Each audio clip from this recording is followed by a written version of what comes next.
Ana dewa ngangkang jagat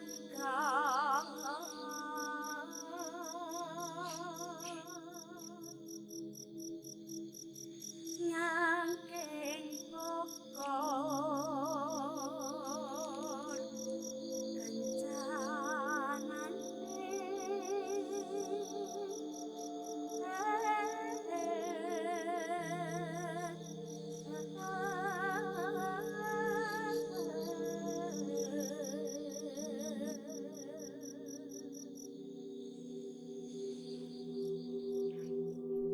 Cerita ke-248 di Lapak Horor ini datang dari Mas Mulyono, atau nanti di cerita ini gue akan pakai nama Mas Mul aja kali ya, biar lebih simple. Kebetulan cerita ini Mas Mul sendiri yang mengalami. Dan sebelum kita ke cerita, seperti biasa gue pengen ucapin banyak-banyak terima kasih buat kawan-kawan subscriber semuanya. Terima kasih buat kawan-kawan yang udah ngasih support, udah ngasih dukungan. Terima kasih juga buat kawan-kawan yang udah ngasih like, udah nge-share ke yang lainnya. Nggak lupa juga terima kasih banyak buat kawan-kawan yang udah ninggalin komentar. Dan hari ini entah kenapa ya, mohon maaf juga, suara lagi agak sedikit aneh ya. Di telinga itu ngedengernya suaranya agak mindeng kayak gitu. Dan ya mohon maaf misal nanti saat ngebawain cerita jadi nggak nyaman kayak gitu. Nggak tahu kenapa penyebabnya, pilek enggak, batuk enggak, tapi tiba-tiba mindeng, mungkin karena efek kecapean juga kali. Nah, langsung aja ke cerita Mas Mulyono. Jadi Mas Mul itu dulu, bertahun-tahun yang lalu, waktu anaknya itu masih kecil ya, boleh dibilang kehidupannya itu sangat susah. Dia mengalami bertahun-tahun hidup sama istrinya itu, ya dia hanya sebagai pekerja serabutan, pekerja kasar. Kalau ada pekerjaan diambil, kalau nggak ada ya dia akan terus nyari gitu. Makanya dari situ apapun yang dihasilkan, tapi alhamdulillahnya maksudnya ya, itu apapun, seberapapun yang dihasilkan, itu semuanya cukup gitu. Selalu ada aja uang yang bisa disisain, entah cuman 10.000, 20.000 dalam sehari, itu ada aja. Sampai itu tuh uang itu bener-bener ditabung ya. Mereka itu meskipun dalam kondisi serba kekurangan, tapi mereka itu ada kebahagiaan tersendiri gitu, dimana sebenarnya semua kebutuhan pokoknya itu bisa terpenuhi. Nah, sisanya tadi ditabung. Sampai akhirnya pada suatu hari, tabungan itu tuh lumayan banyak. Dan atas saran dari istrinya ini namanya Mbak Narti. Dari Mbak Narti ini bilang, "Mas, kita kan udah ada tabungan nih. Mungkin ya bisa kali buat nambah-nambah. Kita bikin usaha aja gimana, Mas?" Wah, di situ Mas Mulyono nggak langsung mengiyakan. Dia tuh sempat berpikir, iya ya usaha ya, tapi usaha apa ya? Nar waktu itu manggil istrinya, langsung nama ya. Usaha apa ya, Nar? Ya nggak apa kayak Mas, warung kecil-kecilan aja atau apa gitu. Yang penting itu tadi bisa ada tambahan pemasukan. Nah, dari situ Mas Mulyono itu akhirnya kepikiran, ya udah deh kita bikin warung kecil jual jajanan aja kayak gitu. Gimana gitu, nanti yang beli kan anak-anak kecil katanya. Seperti ya, ngedengar itu Mbak Narti pun setuju gitu. Ya udah, nggak apa-apa Mas, yang penting ada usaha gitu meskipun kecil-kecilan gitu. Akhirnya udah, singkat cerita, mereka berdua pun membuka usaha itu, mulai dagang kecil-kecilan, cuman pakai meja bekas. Meja yang ada di rumahnya itu yang biasa buat meja makan.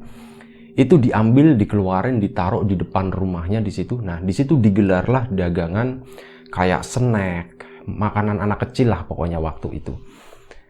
Ada pada zaman itu, di mana orang-orang itu belum punya banyak kulkas. Nah, kebetulan di kampung itu tuh ada supplier es yang diplastikin kayak gitulah. Itu diisi juga sama dia, dan wah lumayan laku waktu itu. Singkat cerita, usahanya itu bagus banget. Sampai Mas Mulyono itu benar-benar fokus ke warung tadi. Sementara Mbak Narti itu lebih ngurus ke anaknya yang masih kecil. Ya, cuman kadang mereka gantian ya. Tapi lebih didominasi sama Mas Mulyono. Sampai akhirnya warung itu tambah gede, tambah gede, tambah gede.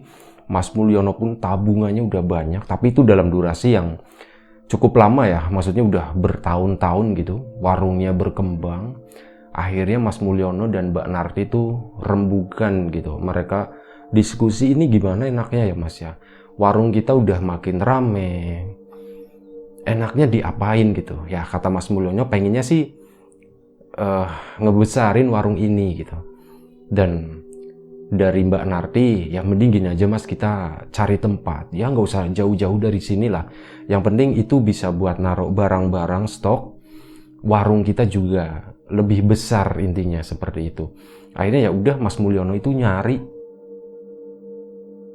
lahan. Sebenarnya waktu itu tuh nyari kayak semacam kontrakan atau ruko, bukan ruko sih karena itu di kampung ya, kayak rumah yang kosong tapi nggak dapatnya itu cuman kayak sepetak tanah kosong.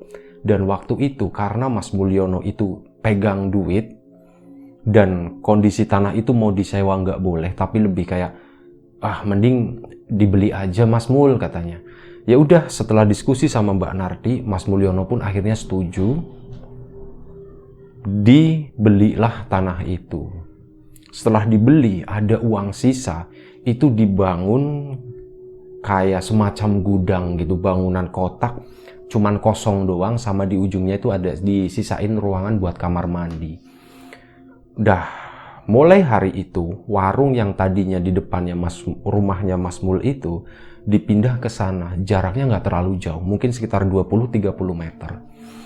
Udah hari itu mulai di situ kan, mulai berjualan di sana, warung snack yang akhirnya berubah jadi warung sembako, dan akhirnya itu warung berjalan makin rame. Mas Mulyono jadi ya boleh dibilang kayak menjadi salah satu orang yang sukses di kampung itu. Dan itu berjalan selama beberapa tahun juga. Lebih dari setahun kondisi seperti itu, kondisi mulai enak. Udah mulai banyak kebeli ini, kebeli itu, termasuk udah kebeli mobil. Itu adalah sesuatu yang wah banget. Sampai akhirnya suatu hari, Mas Mulyono itu lagi bawa mobil sama salah satu temennya. Temen dari zaman muda dulu gitulah. Nah, udah mulai tuh di situ tuh obrolan laki-laki gitu ya. Temennya itu kayak ngompor-ngomporin, Mul, lu kan udah sukses gitu. Sekali-kali seneng-seneng lah, jangan nyari duit terus, katanya. Seneng-seneng gimana gitu. Ya, di sana tuh banyak loh, yang muda-muda, yang cantik-cantik, intinya seperti itu ya. Temennya tuh ngajakin nggak bener gitu. Dan saat itu sih Mas Mulyono masih mikir, ngapain kayak gitu kan. Tapi itu berlangsung selama beberapa hari gitu, kayak terus dicekokin, ayo ikut Mul, kesini Mul. Ya diajaknya seperti itu gitu ya, yang nggak bener-bener. Akhirnya Mas Mul itu kayak sempat kebawa gitu ya, sekali, dua kali. Akhirnya itu tuh kayak jadi semacam kebutuhan. Udah mulai nggak bener nih, nyimpang jalannya seperti itu. Dan singkat cerita, ada yang berubah di diri Mas Mulyono waktu itu. Mulai lebih sering di luar, karena warung itu udah ada karyawan. Dan karyawan itu juga yang megang, yang monitor, termasuk si Mbak Narti tadi, istrinya. Sorry ya, gue leher agak serak, jadi mungkin banyak berhentinya nanti ke depannya. Nah, lanjut lagi, Mas Mulyono dengan kehidupan barunya seperti itu, yang lebih sering di luar. Lebih sering main itu ya, mohon maaf ya, main cewek gitulah, nggak bener pokoknya. Nah, suatu hari perubahan itu mulai kerasa. Mas Mulyono itu jadi lebih temperamen ke keluarganya. Waktu itu anaknya yang dulu masih kecil itu usianya udah beranjak ke SMP, udah agak besar waktu itu. Nah, di situ suatu hari Mbak Narti itu sempat negor Mas Mul, Mas, sekarang kok jarang banget di rumah sih gitu. kok jadi sering kayak gitu, keluar terus kayak gitu. Mbok ya, ini apa namanya, warung tuh dipantau juga kayak gitu kan, takutnya karyawan ada yang nggak bener, takutnya aku salah hitung kayak gitu. Nah, Mas Mulyo ini jawabnya tuh ketus, ya itu urusan kamu katanya. Saya sih terima beres aja. Orang nggak usah ngatur-ngatur, intinya seperti itulah. Mulai sering kayak gitu, marah-marah, nggak jelas. Mbak Nardinya sih cuman mengalah, dan puncaknya itu, akhir-akhirnya ya, ujung-ujungnya itu, Mas Mulyono itu udah mulai berani main tangan sama istrinya. Istrinya ngomong apa? Mas, ditelepon nih misal, Mas lagi di mana gitu, pulang ke sini. Ini ya, waktu itu anaknya lagi sakit, minta diantar ke dokter waktu itu. Iya, saya pulang katanya. Nah, nggak lama Mas Mulyono pulang. Pas di situ baru banget pulang, Mas ini sakit. Si Mbak Nardi itu langsung dipukul, geplak gitu. Kamu nggak tahu suami lagi ada urusan apa di luar, katanya seperti itu. Padahal manggil suaminya pulang itu ya buat karena anaknya sakit, harus dibawa ke dokter. Ya udah, tapi setelah itu dibawa tetap ke dokter, udah sembuh gitu ya.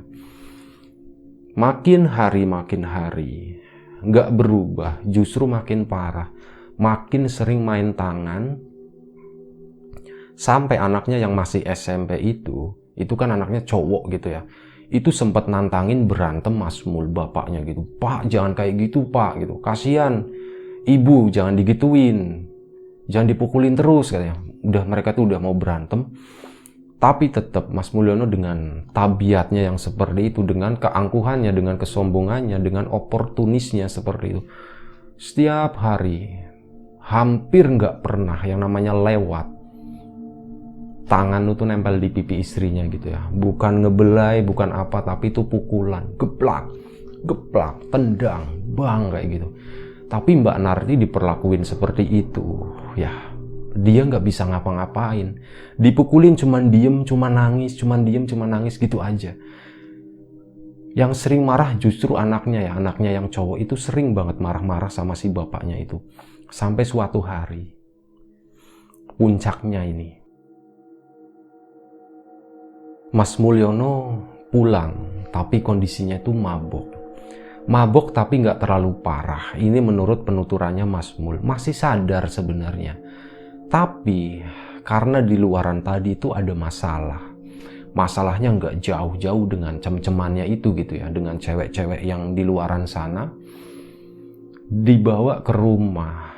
Ngelihat istrinya Mbak Narti yang, Mas, kamu mabok ya katanya. Ditanya seperti itu sama istrinya. Nggak terima, dipukulin, ditendangin. Waktu itu kalau nggak salah, ditendang di bagian dada. Bang gitu. Mbak Narti itu jatuh, muntah darah. Dan kondisinya itu cukup parah. Sampai akhirnya Mbak Narti, keesokan harinya itu demam, sakit dia.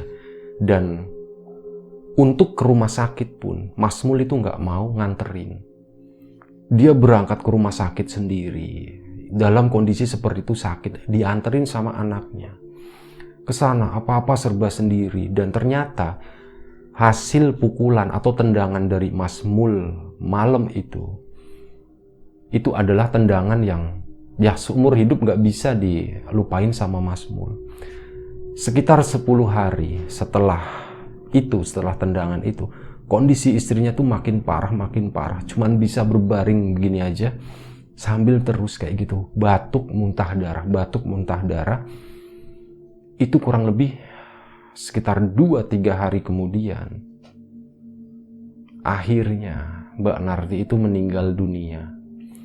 Mbak Narti meninggal karena sakitnya itu ya, sakit yang cukup parah, hasil perbuatannya Mas Mul. Dari situ, Mas Mul itu saat meninggal pun dia nggak ngerasa bersalah sebenarnya. Dia lebih berpikir ya udahlah, nggak apa-apalah gitu, toh aku masih ada perempuan-perempuan di luar sana gitu. Ini mati satu ya udah gitu katanya. Seperti itu gitu ya. Jadi Mas Mul cuman fokus ya udah, yang penting anakku aku kasih duit, dia gede, aku kasih modal, beres semuanya. Dan ternyata hal itu tuh nggak sesuai dengan apa yang Mas Mul itu bayangin waktu itu. Nggak lama setelah itu, belum 40 hari setelah istrinya meninggal, entah kenapa warungnya itu tiba-tiba makin sepi, makin sepi, makin sepi, makin sepi. Bukan hal yang aneh sebenarnya, karena di beberapa tempat, pasnya gitu ya, dilalahnya kalau kata orang Jawa, itu buka warung-warung baru dan banyak pelanggan yang beralih ke warung-warung itu. Akhirnya itu yang bikin warungnya Mas Mul itu makin sepi, makin sepi, makin sepi. Dan waktu itu Mas Mul tuh ya udah nggak ngapa-ngapain, dia juga bingung karena udah lama nggak berurusan dengan warungnya tadi. Makin lama, dagangannya makin habis. Singkat cerita, Mas Mul itu bangkrut. Dia itu jadi perlahan mulai miskin, mobilnya pun dijual. Temen-temennya yang dulunya sering ngajakin Mas Mul itu jalan-jalan itu udah nggak pernah datang ke situ lagi. Yang ada di rumah itu cuman Mas Mul dan anaknya yang boleh dibilang itu dendam sama bapaknya itu. Jadi anaknya beberapa kali kabur, tapi balik lagi alasannya karena ya duit ya, karena butuh duit dan waktu itu cuman Mas Mul aja yang bisa ngasih bapaknya itu masih bisa ngasih. Akhirnya anaknya pun balik lagi ke situ, tapi mereka tuh sangat jarang berkomunikasi. Udah keluarganya tuh udah bener-bener nggak baik waktu itu, sampai jatuh itu kan, sampai melarat, sampai jatuh lagi ke kondisi miskin. Bahkan miskinnya itu tuh kayak lebih miskin dari kondisi sebelumnya ya. Kalau dulu kan Mas Mul itu masih bisa bekerja, serabutan apa aja itu diambil, ada uang masuk, itu cukup. Sekarang boro-boro kondisi Mas Mul otomatis ya secara fisik itu udah lebih tua, udah gitu badannya juga udah nggak support karena udah kebiasaan hidup enak ya. Jadi dia buat kerja kasar kayak gitu tuh udah kayaknya nggak mungkin gitu. Selain itu ada rasa gengsi juga di sana. Aku kan ya orang kaya gitu. Meskipun sekarang udah melarat, masa iya mau balik lagi ke sana? Dia coba cari alternatif, cari duit yang lain. Tapi yang nggak dapet, semuanya tuh serba susah. Sampai Mas Mulyono itu mulai sakit-sakitan. Dia badannya udah mulai kurus. Tapi lagi-lagi seperti itu, untuk bekerja kasar itu udah nggak sanggup. Dan mulai hari itu, ini waktu itu anaknya itu udah beranjak ke SMA ya. Dan setelah kelar SMA, nggak bisa ngelanjutin SMA, itu baru kelas 1 selama beberapa bulan. Karena nggak ada biaya, akhirnya anaknya pun harus putus sekolah. Nah setelah anaknya putus sekolah, anaknya yang bekerja, dan Mas Mul itu, bapaknya itu, ya dihidupi sama anaknya itu. Sampai akhirnya begini, ada salah satu orang, Mas Mul tuh coba nyari jawaban gitu ya. Apa sih yang sebenarnya terjadi gitu? Apakah ini kayak semacam balasan atas apa yang pernah dia perbuat ke Mbak Narti tadi, istrinya itu? Atau apa, atau ada hal lain gitu. Sebenarnya udah terbesit pikiran semacam itu di kepalanya Mas Mul. Dan dia sebenarnya nyari orang-orang yang mengerti, itu lebih kayak untuk validasi ya, bahwa apa yang dipikirkan itu benar. Dan rata-rata dari semua orang-orang itu yang ditanyain itu, jawabannya itu sama. Kamu udah kualat sama istrimu. Kamu udah berdosa besar sama istri kamu. Kamu harus minta maaf sama dia. Tapi istri saya udah meninggal. Kamu datengin kuburannya. Katanya seperti itu. Minta maaf sama dia. Rata-rata yang ditanyain itu jawabannya seperti itu. Akhirnya Mas Mulyono pun sadar di situ ya. Iya, memang bener. Aku tuh emang jahat banget sama Narti, sama istriku itu. Dan ya, mulai hari itu dia kayak udah aku mau minta maaf gitu. Ya dia udah nyiapin gimana cara minta maafnya ya tapi ya bingung lagi gitu. Akhirnya dia memutuskan udahlah aku mau ke kuburan aja. Karena apa, semenjak Narti meninggal, Mas Mul itu gak pernah sekalipun gitu nengokin makam istrinya. Cuma anaknya doang yang rajin ke sana. Sampai lupa gitu ya, dan nanya, "Dek," anggap aja gitu ya, "Dek, makamnya ibu di mana sih?" "Oh, makam ibu di sini, Pak. Di sini, di sini, di sini, di sini." Udah cuma jelasin itu doang. Habis itu udah nggak ada obrolan lagi. Akhirnya Mas Mulyono berusaha nginget-nginget ya. Dia pun pergi ke makam yang jaraknya sekitar 200 meter dari rumahnya. Jalan kaki dia. Siang-siang. Kondisinya udah kurus. Kondisinya udah nggak dipandang lagi sama masyarakat. Bener-bener dia tuh jalan sendirian. Orang mau nyapa juga udah males ya, karena tahu kasusnya seperti itu. Dia jalan sendirian ke makam. Dia coba lihat-lihat gitu ya. Oh, posisinya di sini nih, di dekat pohon ini katanya. Mas Mul ke sana, berharap di sana menemukan nisan yang ada namanya Narti gitu. Narti binti siapa seperti itu. Dicari satu persatu makam itu di sana, tapi anehnya Mas Mul itu nggak menemukan makam yang dicarinya itu. Sampai ada setengah jam kali dia tuh muter-muter di situ. Mana ya Narti ya? Mana makamnya Narti ya? Dicari, nggak ada. Ini kali, wah bukan, ternyata bukan. Ternyata Sunarto, bukanlah itu ya. Wah bukan ini. Dan ada orang lewat di situ. Salah satu tetangganya, warga dekat makam. Mas, nun sewu mas. Makamnya Narti dia. Makamnya Narti itu mana ya? Lah, sampean kan suaminya gitu, kenapa nggak tahu gitu? Iya, saya lama nggak kesini dan saya lupa. Si penduduk tadi, warga tadi, itu berbaik hati masuk ke dalam makam, nyariin, harusnya di sini gitu. Waktu masih di luar makam. Itu si anak muda tadi tuh nunjukin, itu kan di sana mas, istrinya jenengan, anaknya jenengan kan sering di situ. Kalau Jumat Kliwon itu sering ketemu sama saya katanya. Oh gitu ya, tapi saya udah kesana nggak ketemu.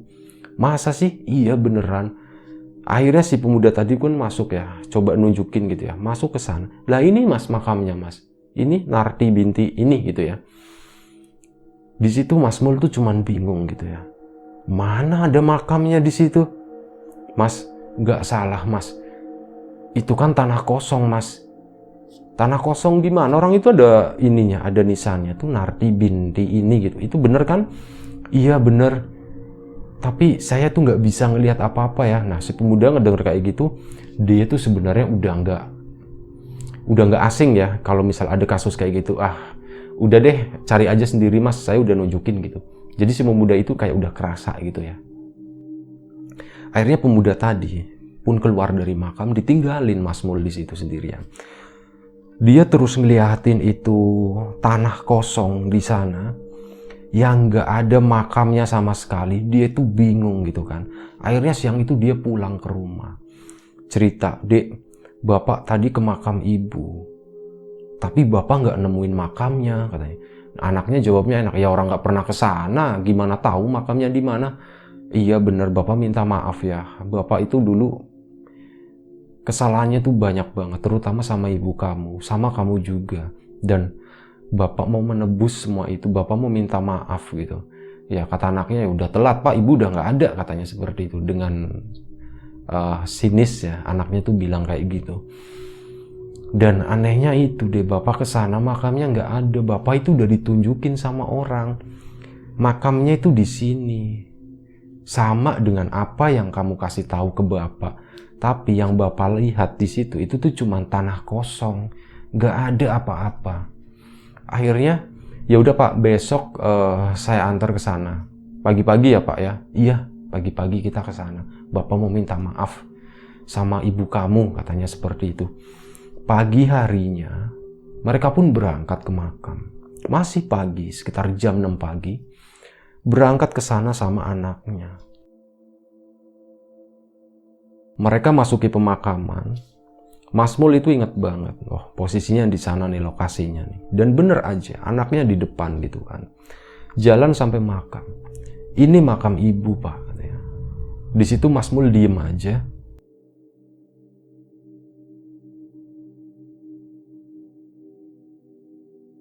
"Bapak nggak bisa ngelihat makam ibu dek. Di depan bapak itu kosong, cuman tanah kosong. Tanah kosong gimana pak? Ini makam ibu pak, itu ada nisannya. Ini makam ibu. Kenapa bapak ngelihatnya kosong? Nggak tahu, bapak juga nggak tahu katanya. Ini beneran bapak nggak bohong. Di situ itu kosong gitu. Ya udah pak, saya mau berdoa dulu katanya. Anaknya langsung nyetop kayak gitu ya. Anaknya berdoa, bapaknya cuma duduk di sampingnya sambil bingung gitu. Mas Mul itu, ini makamnya mana, nggak kelihatan, cuma tanah kosong doang. Sampai akhirnya anaknya udah selesai. Ya udah pak, saya mau pulang dulu katanya. Iya, kamu pulang duluan deh, bapak di sini deh. Bapaknya tuh mau nunggu ya. Mas Mul itu waktu itu niatnya mau ngeyakinin matanya sambil mencerna apa sih sebenarnya yang terjadi siang itu gitu. Akhirnya anaknya pun pulang. Mas Mul di situ, dia cuman diem diri di situ sampai sore baru pulang. Keesokan harinya pun sama, Mas Mul datang ke makam, ditungguin di makam situ, tapi makamnya itu kosong, gak ada apa-apa. Itu dilakuin terus hampir setiap hari. Sampai kurang lebih sekitar hampir 1 bulan, Mas Mul itu terus melakukan itu. Dan Mas Mul itu datang lagi ke beberapa orang pinter yang menyarankan ya, yang sebelumnya suruh minta maaf. Diceritainlah ke mereka itu, Pak, saya datang ke makam istri saya, tapi saya nggak bisa ngelihat makamnya katanya. Ya iyalah, kamu nggak bisa ngelihat karena istri kamu itu nggak ridho. Kamu datang ke sana itu nggak ridho katanya. Istri kamu tuh udah sakit hati sama kamu. Almarhumah itu, mungkin bukan almarhumahnya ya, tapi adalah ya sesuatu yang pernah ngikut sama almarhumah. Itu nggak terima dengan apa yang pernah kamu lakuin. Katanya seperti itu kata orang pintar tadi. Terus saya harus gimana pak? Ya kamu. Nah si orang pintar itu tadi kayak nyuruh melakukan ini. Salah satunya adalah sholat taubat ya. Standar lah, kamu bertobat, kamu mengakui semua kesalahan kamu. Setelah itu kamu datang ke makam istri kamu, dan itu pun dilakuin. Dikerjain, dia jadi rajin ibadah, dia tobat, nangis seperti itu ya. Dan akhirnya dia pun balik lagi ke makam, berharap bisa melihat makam istrinya. Saat kesana lagi, kosong, masih sama, dia nggak bisa ngelihat apapun. Dan sampai akhirnya suatu hari dia pun memutuskan untuk nginep di kuburan itu, di dekat lokasi yang dianggap itu sebagai makam istrinya. Dia tuh sampai nginep di situ berhari-hari. Pulang makan doang, balik lagi ke situ. Pulang makan doang, balik lagi ke situ. Setiap hari kayak gitu terus. Dan itu sampai warga sekitar itu nganggep Mas Mul itu sebagai orang gila katanya. Itu orang gila tuh gara-gara kualat sama istrinya kayak gitu. Sekarang nungguin terus tuh. Nungguin makam istrinya terus yang katanya tuh nggak kelihatan kata dia. Orang dari sini kelihatan kok itu makam istrinya kayak gitu. Orang-orang itu udah mulai ngomong nggak enak ya, udah nganggep Mas Mul itu sebagai orang gila. Dan pernah satu malam Mas Mul lagi diem duduk gitu ya, berharap itu tadi makam istrinya tuh, berharap muncul gitu. Tiba-tiba dia tuh kayak ngantuk kayak gitu kan, kayak tidur sambil duduk di situ. Nah, dia duduk bersila gitu sambil nungguin, dan dia ngantuk. Dan dia kaget waktu ada orang yang megang pundaknya gitu. Mas. Suara seorang perempuan. Mas Mul langsung bangun gitu ya. Masya Allah, Narti katanya. Iya mas, Narti. Nah begitu ngelihat sosok tadi, begitu ngelihat sosok tadi, Mas Mul itu langsung posisinya apa ya, kayak ngerangkul kakinya itu sambil nangis. Narti, aku minta maaf gitu, aku minta maaf apa yang udah pernah aku perbuat ke kamu, tolong dimaafin. Intinya seperti itu ya. Dia merengek-rengek meminta maaf, nangis-nangis mohon-mohon seperti itu. Itu dipeluk kayak gini. Dan Mas Mul itu bangun lagi. Dipeluk kayak gini, si sosok tadi tuh cuman diem aja. Jadi suaranya cuman pas mas. Cuman kayak gitu doang. Wah Narti, iya, cuman itu doang. Setelah itu dipeluk gitu kan. Nah pas dipeluk kok diem aja. Narti itu dimintain maaf tapi diem aja. Akhirnya Mas Mul itu lepasin itunya, Dia ngeliat ke atas, ternyata jadi gini. Waktu sosok itu datang ke situ, waktu ngebangunin Mas Mul, itu wujudnya bukan Narti dalam kondisi yang baik ya. Itu adalah sosok pocong. Cuman mukanya muka Narti gitu, kan kelihatan seperti ini. Ya, pas dilihat gini Narti, tapi wujudnya itu pocong. Giliran udah digini, Mas Mul bangun lagi begini ngeliat, astagfirullahaladzim, bangset, katanya kayak gitu. Mohon maaf ya, ini bahasanya kasar, kata Mas Mul itu emang ceritainnya tuh seperti itu. Bangset, balik lu nggak, katanya kayak gitu. Lu nggak mana sih ngaduh, gitu. Udah pergi sana jauh, gitu. Aku lagi mau ini nungguin istriku, katanya. Bukan kamu, kenapa kamu malah datang ke sini, katanya seperti itu ya. Nah udah kayak gitu udah Mas Mul cuek lagi, duduk gitu kan. Dia udah nggak takut yang namanya seperti itu. Kayaknya udah hal yang biasa waktu itu. Sebenarnya dia tuh selama diem di kuburan itu malam-malam ya itu banyak banget yang namanya godaan ya, terutama ya paling banyak itu ya pocong, kuntilanak, atau mungkin kayak genderuwo kayak itu tuh banyak banget sering berseliweran. Dan itu udah nggak bikin Mas Mul itu takut gitu. Dia cuman ya ngeliat pocong tadi malah dibangset-bangsetin gitu ya. Bangset, udah sana pergi katanya. Gangguin aja, seperti itu. Udah Mas Mul diem lagi. Dia posisi semula, bersila, masih duduk kayak gitu dan ketiduran lagi waktu itu. Dia tidur lagi. Dia tidur lagi karena ngantuk banget. Tiba-tiba ada yang ngebangunin lagi. Mas katanya. Mas Mul itu udah masih inget yang tadi ya. Udah sana pergi katanya. Ngapain sih gangguin katanya. Nah waktu itu, Mas ini aku katanya. Si sosok tadi ngomong seperti itu. Mas ini aku. Wah Mas Mul langsung pelan-pelan nengok gitu kan. Pocong lagi nih pasti gitu. Pas nengok lagi, Mas Mul cuman diem. Sosok di depannya itu ngomong lagi. Mas ini aku Narti. Seperti itu. Mas Mul masih diem aja. Ini aku Narti mas, bukan yang tadi. Ini aku Narti. Di situ Mas Mul itu langsung meluk Narti. Aku minta maaf. Dosaku udah banyak banget ke kamu. Aku udah sering mukulin kamu dan yang bikin kamu seperti ini juga aku katanya. Aku kesini cuman mau minta maaf ke kamu. Seperti itu. Nah setelah itu si sosok tadi, ya udah mas. Udah aku maafin, udah aku ikhlasin. Aku cuman titip anakku aja. Dirawat baik-baik, jangan dia capek. Seperti itu gitu. Intinya kayak gitu ya, cuman ninggalin pesan, setelah itu zet hilang. Dan ternyata waktu itu kondisinya Mas Mul itu masih tidur. Wah begini, ternyata itu mimpi gitu. Dan begitu bangun dari tidurnya itu, posisinya masih duduk. Itu Mas Mul itu melihat di depannya itu ada makam. Di situ tertulis Narti binti ini kayak gitu. Dan itu benar, itu adalah makam istrinya Mas Mul. Di situ Mas Mul langsung mengulangi apa yang diucapkan tadi Narti. Alhamdulillah akhirnya aku bisa ngelihat makamnya gitu ya. Yang beberapa hari kemarin, sebulan kemarin aku nggak pernah bisa ngelihat makam ini. Narti aku minta maaf intinya atas semua yang udah pernah aku lakuin.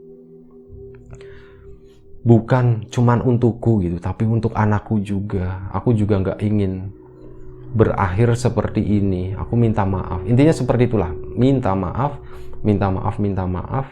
Setelah itu, Mas Mul itu pulang. Dan katanya Mas Mul, setelah dia meminta maaf itu, ada sesuatu yang berubah.